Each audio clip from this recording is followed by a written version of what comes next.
August 8th, 2014. This was the day Five Nights at Freddy's was born, and ultimately the day the horror dude in me slowly began to grow bigger and bigger. When FNAF 1 first dropped, I was only 8 years old, and ultimately I was so scared of genuinely playing the game, I would just sit there and watch Markiplier play it and watch game theories on it, and obviously Jacksepticeye as well. But I was introduced mainly to Markiplier and game theory through Five Nights at Freddy's, but ultimately 10 years have passed since then, and let's just have a look and see how much FNAF has changed. From 11 games, multiple spin-offs, and a feature-length movie later, we are in 2024, and as of recording it is a day before the 10-year anniversary officially. Over the last week we have had so many announcements, including this one right here, concluding the fact that we know the Wizards are now going to be involved in the new Five Nights at Freddy's movie sequel, which is absolutely huge. We got my boy Withered Foxy very clearly, you can tell it's him,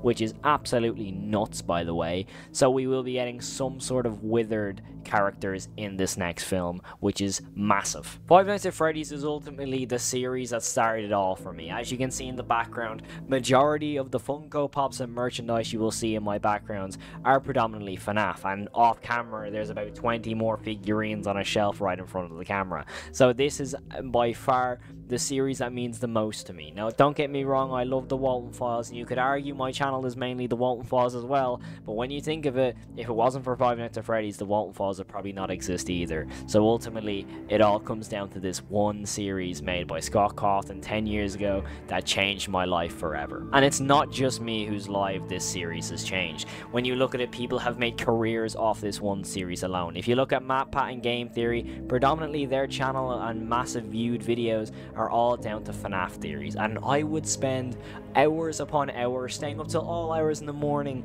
watching these game theory videos, just trying to decipher what could be going down in this series at the time. And it wasn't actually until Five Nights at Freddy's 3 to when I actually began to play the games, because I was so scared as an 8 or 9 year old that I wasn't able to bring the courage to myself to play these games, because I was that scared. I would sit on the end of the bed with Markiplier on my TV and just slowly going to sleep listening to him play the games rather than doing it myself, because I was just too scared. But now I'm 18 years old, I absolutely love this series. I would play it all day if I really could, and I have done on multiple occasions if you look at some of the live streams. But genuinely, this game series means so much to me, and it's changed so much over the years. In my opinion, there's definitely been a dip in quality in some way or form, but regardless, no matter how bad or how enjoyable or how unenjoyable these games may be now, I will still always have the love of my heart for Five Nights at Freddy's. And definitely I have voiced my opinion on the newer state of FNAF, specifically Ruin. I was not the biggest fan of it. However, regardless, I will always be grateful that this series continues to grow bigger and larger, and ultimately when you see the feature-length films coming out, by the looks of it, we're going to get a Fazbear Frights TV show, which I will think will be amazing. I'm going to imagine maybe Paramount Plus is going to pick that up after the trilogy of the films come out, because we're bound to get some sort of spin-offs when it comes to how much money these films are going to make. But ultimately, I have no idea what the future holds for the whole movie announcements. When it comes to that, I think we're going to get a whole cinematic universe, because when a movie you spent 25 million on makes 300 million at the box office, it's going to expand into a universe much larger, and I'm so excited to see that. But it's not only just other lives this series have changed. We have had multiple people, you know, actually make similar content to Five Nights at Freddy's. Specifically, the Joy Creation and the Walton Files is the two I'm going to use for this. But people have made such amazing creations that they've expanded into their own universes alone. Obviously, we have the Walton Files creating a story which is definitely more of a animatronic horror thing, yes, but the fact that the Walton Files can create a universe where it's not just animatronics killing people, it is also a human story mixed with animatronic killings, and to me that takes a lot of storytelling ability, and the Walton Files does it perfectly. You know my opinion on the Walton Files, I would talk to the end of time to how much I love that series. But again, moving on to the Joy Creation, I just played the demo yesterday. I absolutely loved it. It was amazing, and the fact that we are getting other creators, not Scott Cawthon, but having them overlooked by Scott Cawthon himself, is absolutely insane for those creators, and I am so jealous of them, I will admit. the fact to get to work with Scott Cawthon is a dream of any person obsessed with FNAF like me, and that is absolutely incredible. And the fact that it almost looks like Scott is handing down the throne to these creators is not only something that's super exciting, but at least we know the series of games are in good hands. When you look at how good quality-wise the Joy Creation is specifically, you cannot say anything other than put your hands together for these creators, because ultimately they're absolutely amazing. Nixon does an incredible job with the Joy Creation, and the fact that this has gone over 10 years with the original Joy Creation coming out and absolutely blowing the waters out of a lot of people, being a free game of that quality, it really shows that how passionate the fan base are for these games, and ultimately how talented they are. And it's not only in games and movies that we're seeing other creators come through, it's also analog horror like the Walton Falls, but we also have Baddington. Baddington has created a series of VHS tapes that have ultimately been absolutely incredible. We also have Valox, who does an incredible job at their creations as well. There is so much content in Five Nights at Freddy's now that you genuinely could go on all day and night, and you will have plenty upon plenty of videos to watch without getting bored, and that is just how amazing this series is. The fact that this series has been 10 years old, this like literally tomorrow of recording, is crazy to me. I do think that it's an absolutely incredible job, and it's all hands down to Scott Cawthon and ultimately the fan base as a whole. The fan base of this is probably one of the most loving fan bases out there, and I am so happy to be a part of it. I would not change it for the world. The fact that I've been there since day one of FNAF, obviously I wasn't making videos when I was 8 years old, but the fact that that is the series that kind of made me into who I am today, with kind of wanting to be a creator, wanting to do something to do with horror films or horror games, anything to do with horror at all, is all down to this series. Like, as you can see, the Funko Pops behind me, the Hex plushies, the big Funko plushies, everything to do with Five Nights at Freddy's is just surrounded on me, and I wouldn't change it for the world. And this series is honestly one of the most incredible series out there, and I'm so happy to see how it's progressed, because when you look at the original game, comparing, even though it wasn't in my opinion the greatest game, when you compare it to Security Breach, the vast difference in size is incredible. You have to admit, when it comes to, you know, a little $6 or $7, $8 game on Steam turning into a full AAA game is honestly just impressive, and there's nothing more you can say about how good this series has been, because the longevity of this series is something to be studied in my opinion. I don't think FNAF has ever really had a fall off, if you ask me, because when you look at it, we had a 6-month period till FNAF 2 came out, then I think it was another 6 months until FNAF 3, and I think it was a year for FNAF 4 if I'm not mistaken. Could have been another few months actually, but then all of a sudden we have Sister Location, which is honestly one of the most underrated in the series. I do think that Night 4 is a hellhole in itself, but we don't talk about it.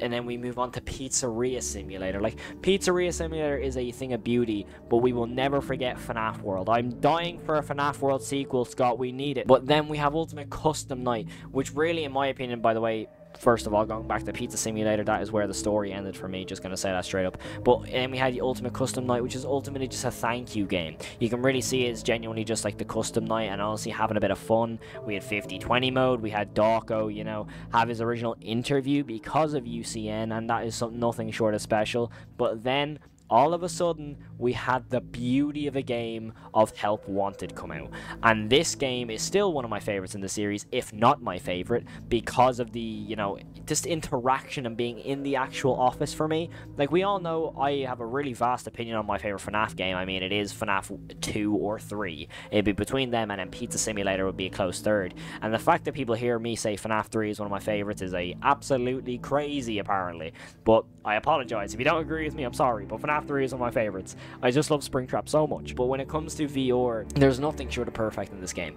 As much as I don't like the character of Glitchtrap, which we'll sideline, the game as a whole is so much fun. Then we jump to Security Breach, which I have, obviously in my opinion, I didn't find amazing, but I enjoyed it. When I first played, I will never forget the first day I loaded up that game, and that week of playing it on my old YouTube channel, I will never forget it. That is one of the best experiences I've had playing an actual video game. game, and regardless of the quality of it now and how it's aged, the fact that I had that experience when I first played it back in December 2021 is something I would never change. That is one of the greatest experiences of my life because of other stuff personal wise that game helped me with, because December 2021 was a really rough month for me. So ultimately the fact that that game came out during that month and kind of helped me get my mind off things, regardless of the quality of the game, you all have that one game that you've played before that has gotten you out of situations in your own head, and Five Nights at Freddy's Security Breach was that game for me in more recent times. Obviously there was games back years ago when stuff was going down,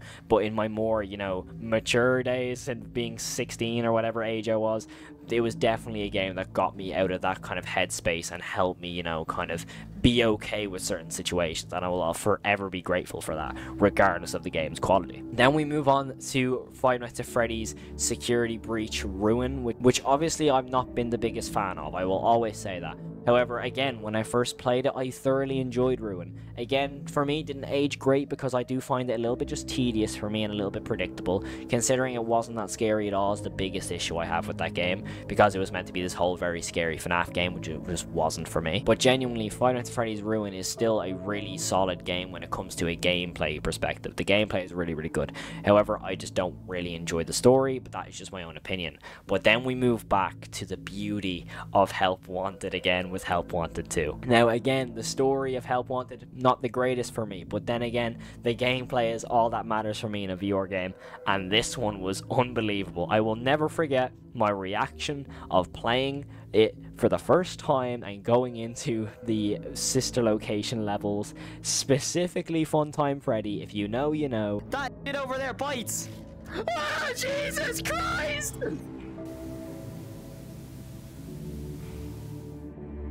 No, this is not fun. But honestly, that game experience was one of the scariest experiences I've had in VR, and I couldn't be more grateful for that, because I don't get scared a lot by games, but as soon as that VR headset goes on, it's a different story. And you can genuinely see the difference in quality when it comes to FNAF games. Honestly, I don't think we've had a very bad FNAF game. I think every single one of them have been playable to a certain extent. For me, FNAF Ruin would be on the, you know, the lower side, but I genuinely think those original games are still top tier. I wouldn't have any of the newer, you know, free roam games over the original games for me.